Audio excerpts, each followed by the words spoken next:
Hey, kamusta mga kababayan? Sa Pilipinas, US, Canada, Saudi, Japan at sa lahat ng OFW sa buong mundo. Walang pasakalye, diretso na tayo sa usapan. Ang political circus sa Pilipinas ay umiikot na naman at ang sentro nito yan si Attorney Raul Lambino, Vice President Sara Duterte, ang Korte Suprema at ang kontrobersyal na New Normal ni Pangulong Bongbong Marcos. Pero teka, bakit parang teleserye na naman ang politika natin? May impeachment drama, may Supreme Court plot twist, at may new normal na parang lumang script. Ngayon, sasagutin natin sino ang tunay na bayani at sino ang kontrabida sa political saga na ito. Okay, kami po ang hashtag Walk with Lan, ang layunin natin na maabot ang 100,000 subscribers para mas maraming kababayan ang ma-inform natin. Kaya i-click na ang subscribe button, i-like, i-share sa mga kaibigan mo sa Dubai, Singapore o kahit saan pa. At magpadala ng super thanks para suportahan ang aming content sa mga OFW sa Riyadh, Hong Kong at Toronto. Ito ay para sa inyo, para lagi updated kayo sa nangyayari sa Pilipinas. Noong July 25, 2025, naglabas ang Korte Suprema ng desisyon na nagdeklara na ang constitutional ang impeachment case laban kay VP Sara Duterte. Si Attorney Raul Lambino isang PDP laban senatorial candidate noong 2025 at dating miyembro ng Duterte administration, nagsalita na rin tungkol sa posibleng bias sa impeachment trial dahil sa 2028 presidential ambitions ng mga senador. Samantala, si Pangulong Marcos at ang kanyang new normal policies ay pinupuna dahil sa kakulangan ng konkretong plano para sa ekonomiya at publiko. Pero ano nga ba ang nangyayari? Bakit parang laging may away sa politika natin? Sa susunod na ilang mga minuto iaaral natin ang mga detalye, magbibigay ng satirical takes at magbibigay ng global context para sa mga kababayan natin mula Quezon City hanggang Los Angeles. Kaya stay tuned dahil dito ay magiging isang matinding political roller coaster. Okay, ang Korte Suprema mga kaibigan ay parang referee sa isang boxing match na puno ng below the belt punches. Noong July, Noong July 25, 2025, nagdesisyon sila na unconstitutional ang impeachment case laban kay VP Sara Duterte dahil sa paglabag sa one-year rule ng konstitusyon. Hindi pwedeng maghain ng sunod-sunod na impeachment sa loob ng isang taon. Pero, teka hindi nila sinasabi na inosente si VP Sara. Sabi ni si spokesperson Camille Ting, the court is not absolving Vice President Duterte from any of the charges against her. Anong ibig sabihin nito? Parang sinabi ng korte, hindi kami Team Sara, pero hindi rin kami Team BBM. We're just here to call out a foul. Si Attorney Lambino naman bilang PDP laban stalwart, nagbigay ng kanyang take hindi magiging patas ang impeachment trial dahil maraming senador ang may mata sa 2028 presidential race. At si VP Sara ang itinuturing nila ang pinakamalaking hadlang. Tama ba si Lambino? Let's be real. Ang politika sa Pinas ay parang chess game na ang piraso ay may mga political dynasties. Ang tanong, is the Supreme Court playing fair o may script na rin sila? Okay. Kung ang Korte Suprema ay isang teleserye, ang title nito ay ang huling hukom. Pero seryoso ang desisyon nila ay nagbigay ng temporary reprieve kay VP Sara na parang isang plot armor sa isang action movie. Pero hanggang kailan kaya ito tatagal? Sa US, ang impeachment ay isang rare event. Nangyari lang ito ng 4 na beses sa kasaysayan ng kanilang mga presidente. Sa Pinas, parang annual festival na, Ang desisyon ng Korte Suprema ay nagpapakita ng checks and balances, pero ito rin ay nagpapakita ng political maneuvering, Ayan. Na typical sa ating demokrasya. Okay, kung agree ka na kailangang bantayan ng mga ganitong desisyon, i-hit ang like button at i-share sa mga kaibigan mo. Sa Sydney o Jeddah, mag-comment din ano ang tingin mo sa desisyon ng Korte Suprema. Si VP Sara Duterte ay parang isang rockstar sa Philippine politics. May loyal fan base pero marami rin ang haters. Ang impeachment case laban sa kanya ay nag-ugat sa mga akusasyon ng misuse of public funds, alleged involvement sa extrajudicial killings At ang pinaka-controversial, ang sinasabing death threat laban kay Pangulong Marcos.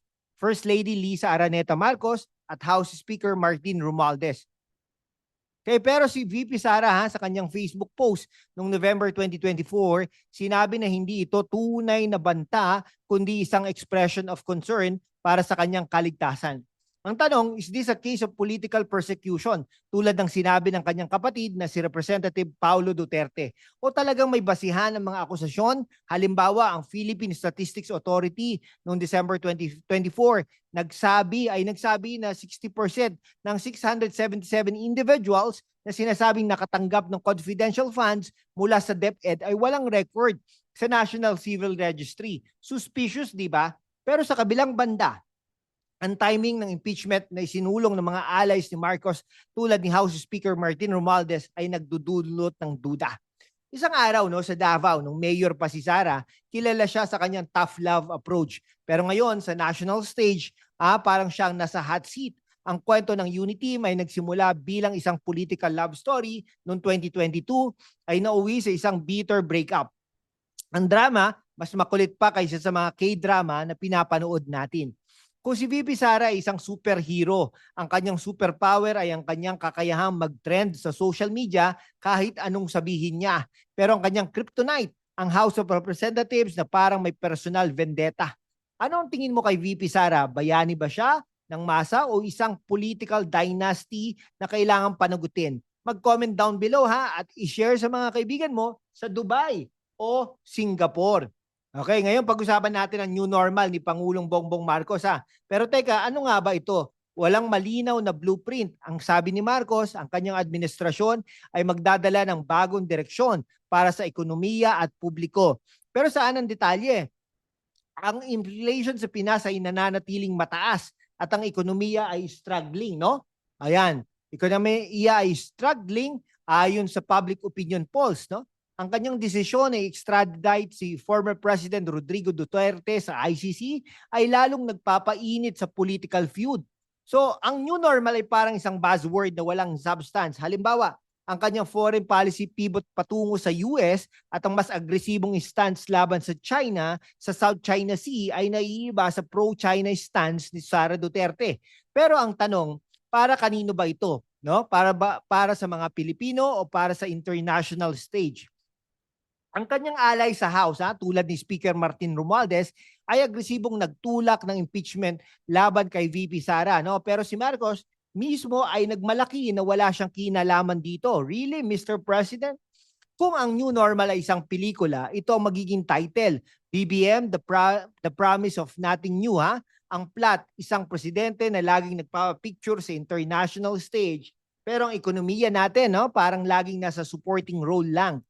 Sa Australia at Canada, ang mga economic recovery plans ay may malinaw na targets. Halimbawa, ang Canada's post-COVID stimulus package ay nag-focus sa green energy at job creation. Sa Pinas, ang new normal ay parang feel-good slogan lang. No? Kung sa tingin mo ay kulang ang new normal, Marcos, i-like ang video at mag-comment ng iyong opinion. No? I-share din sa mga kababayan natin sa London at Qatar. Ang House of Representatives sa pangunguna ni Speaker Martin Romualdez ay parang isang makina na laging handa para sa political warfare, no? No February 5, 2025, 215 congressmen ang pumirma sa impeachment complaint laban kay VP Sara na higit pa sa 1/3 na kailangan, no? Pero ang tanong, independent ba ito o isang orchestrated move ng Marcos camp? Ang timing ay questionable, no? Ginawa ito bago mag-recess ang Congress na parang isang last-minute ambush. Sa isang banda, ang mga akusasyon laban kay VP Sara ay seryoso. Misuse of funds, unexplained wealth, at alleged death threats. Pero sa kabilang banda, ang House ay dominado ng mga allies ni Marcos, kaya hindi maiiwasang isipin na ito ay political vendetta. No? Si Attorney Lambino mismo ay nagsabi na ang impeachment process ay maaaring hindi patas dahil sa 2028 ambitions ng mga senador. Ang House of Representatives ay parang isang reality show na Survivor Philippine Politics Edition. Ang twist, lahat ng contestants ay kaalyado ni Marcos at si VP Sara ang laging nominated for eviction. So anong tingin mo sa House? Tunay na voice of the people o mga puppet lang? Mag-comment down below at i-share sa mga kaibigan mo sa New York at Abu Dhabi. Okay, mga kababayan, ngayon ay malinaw na. Ang desisyon ng Korte Suprema ay nagbigay ng panibagong pag-asa kay VP Sara Duterte at si Attorney Raul Lambino ay nagbigay ng matapang na pananaw laban sa posibleng bias sa impeachment process. Samantala, ang new normal ni Pangulong Marcos ay nananatiling malabo at ang House of Representatives ay parang isang political weapon laban sa mga kalaban ng administrasyon. Pero sa gitna ng drama, ang tunay na tanong, sino ang tunay na nagsisilbi sa bayan? Sa mga kababayan natin, no, sa Quezon City, Davao, Los Angeles, Riyadh at saan man sa mundo. Ang laban sa politika ay hindi lang para sa mga nasa Malacanang.